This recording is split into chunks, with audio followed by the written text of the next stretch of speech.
Hello বন্ধুরা, আমি Mrs Tapasi আর আমি একটা নতুন ভিডিও নিয়ে গেছি। আশা করি আপনারা সবাই খুব ভালো আছেন। লাইক, কমেন্ট, শেয়ার আর সাবস্ক্রাইব করিয়া আপনারা সবাই আমার পাশে থাকবা। এই যে আজকে সকালবেলা এখানে বানাইলাম হইল গিয়া ওটসের রুটি বানাইমু। এটা লেগে আমি ওটসটিরে প্রথমে একটু ভাজিলাই, অনেকে আবার কাঁচাভাবে করে, কিন্তু আমার একটু ভাজলে খাইতে ভালো লাগে, যার কারণে আমি এখানে ওটসটিরে এক থেকে 1.5 মিনিটের মতো ভাজিয়ে সারিয়া এখানে নামাই লিছি। নামাই সারিয়া ওটস থেকে অর্ধেক পরিমাণ এই আটা দিয়া দিছি। যদি মানে 1.5 কাপ ওটস হয় তাহলে আধা কাপ আটা, এরকম আর কি পরিমাণ আটা দিয়ে এটিরে প্রথমে ভালো করে মিশিয়ে সারিয়া তারপরে দিকে পরিমাণ মতো নুন দিয়া দিছি। দিয়া সারিয়া অল্প একটু দুধ আর বেশি পরিমাণে জল মানে দিয়া সারিয়া এখানে খুব ভালো করে একটা ব্যাটার বানাই লিছি।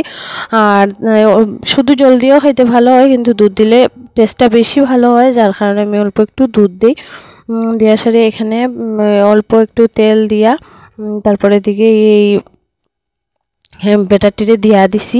দিয়া সারিয়া এটি প্যানকেকের মতো হইব আর কি। তো এটি দিয়া সারিয়া অল্প ঢাকা দিয়া দিলাম, 1 মিনিটের মতো ঢাকা দিয়া দিলে ভিতরটা খুব সুন্দরভাবে হয়, যার কারণে আমি এখানে ঢাকা দিয়া দিছি। তারপরে দিকে উল্টাইয়া দিয়া দিলাম, দিয়া সারিয়া আর আবারও মানে ঢাকা দিয়া দিমু আর কি, তাইলে 2 সাইডটাই অনেক সুন্দরভাবে হইব। আর এরকম ঢাকা দিয়া দিয়া কম আঁচে বানাইলে খাইতে বেশি টেস্টি হয়। আর এটা তো ওটসের রুটি, তো এটা তো একদম একটু নরম নরমই থাকে, যার কারণে এরকম ঢাকা দিয়া দিয়া বানাইলে মানে খাইতে স্বাদ হয় আর কি। এটার লেগে আমি এরকম সবসময় যখনই বানাই এরকম ঢাকা দিয়া দিয়া বানাই। তারপরে দিকে আমার সবটা রুটি বানানো হয়ে গেছে। হওয়ার পরে এখানে দিয়া দিছি, শাশুড়ি মারে দিয়া দিছি।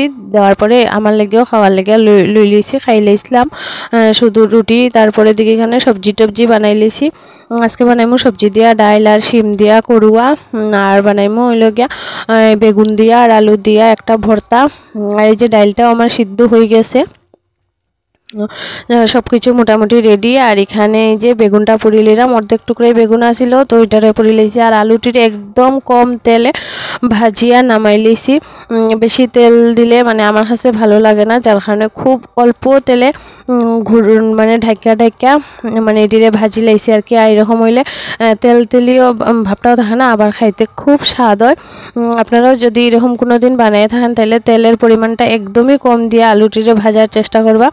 তারপরে দিকে আলু আর বেগুনটির একসঙ্গে মিশিয়ে মাখাই লিছি। তারপরে আবার ওই ইয়ের মধ্যে অল্প না একটু বেশি করে এই সরষের তেল দিয়া আর এখানে কাঁচা লঙ্কা দিয়া দিছি। তারপরে অল্প একটু ধনিয়া পাতা দিয়া সব কিছু ভাজা ভাজা হয়ে গেলে পরে এই যে মাখাইয়া রাখা আলু আর বেগুনটিরে দিয়া দিছি। দিয়া সারিয়া অল্প একটু নুন আর অল্প একটু হলুদ গুঁড়া দিছি। দিয়া সারিয়া খুব সুন্দর করে অনেকটা সময় লাগাইয়া এটিরে ভাজছি।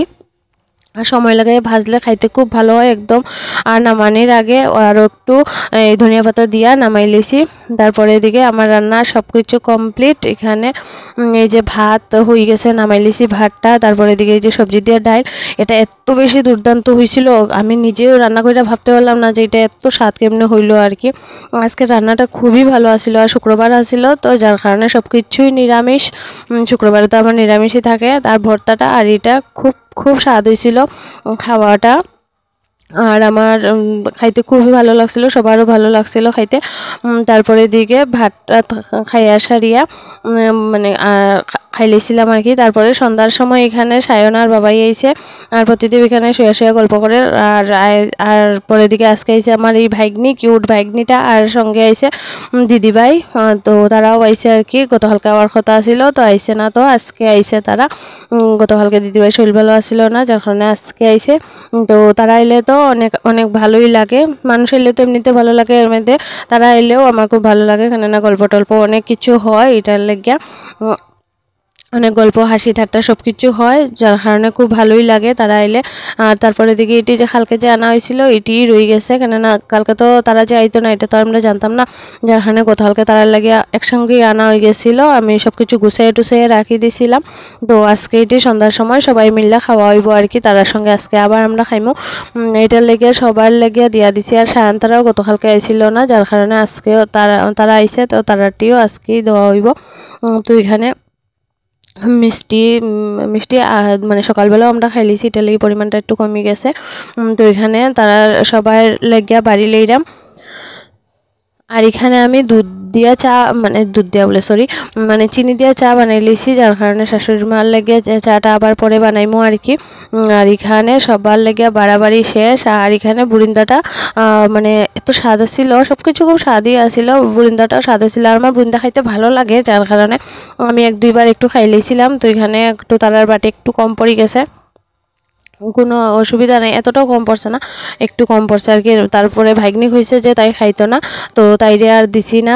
আর এখানে প্রতিদিনের এখান থেকে আমি আবার একটু আমার লেগে রাখি দিছি, কেননা এটা এত বেশি স্বাদ ছিল আর কি। তো ভাবলাম একটু প্রতিদেবের কাছ থেকে রাখি দিই, হেতো আর কিছু হইতো না। যদিও লাস্ট অবধি পুরা লালমোহনটা আমি খাইছিলাম, প্রতিদেবার খাইছিল না। তারপরে সবাই দিয়া সারিয়া তারপরে গল্প করা শুরু করছিলাম, মানে সবাই সায়ন্তারে দিয়া সারছি, তারপরে দিদিভাই তারারেও দিলাইছি। তারপরে এই যে এখানে শাশুড়ি মার লেগে বসাই দিছি চা। আর আমার চাটা ঠান্ডা হয়ে যাব দেখে আমি এখানে শাশুড়ি মার চা হইতে হইতে আমি আমার চাটা খাইলিলাম, নাইলে পরে ঠান্ডা হইলে তো খাইতে ভালো লাগতো না। তারপরে এদিকে যে শাশুড়ি মারে দিয়া সারি আমরা সবাই মিলে অনেক গল্প আড্ডা হাসি খুশি হইলো। তারপরে দিদিভাই তারা যাওয়ার পরে এখানে ভাত বসাই দিছি। আর প্রতিদেব কালকে যাইব আগরতলা, তো ওইটার লেগিয়া হের লেগিয়া কিছু ফল কাটিয়া আর সব কিছু ফল টল ধুইয়া হইয়া একটা ডিবির মধ্যে বইরা দিছি।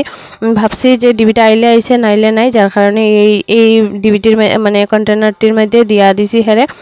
আর তারপরে আজকের ভিডিওটা এখানে শেষ করলাম। আপনারা সবাই ভালো থাকবা, টাটা।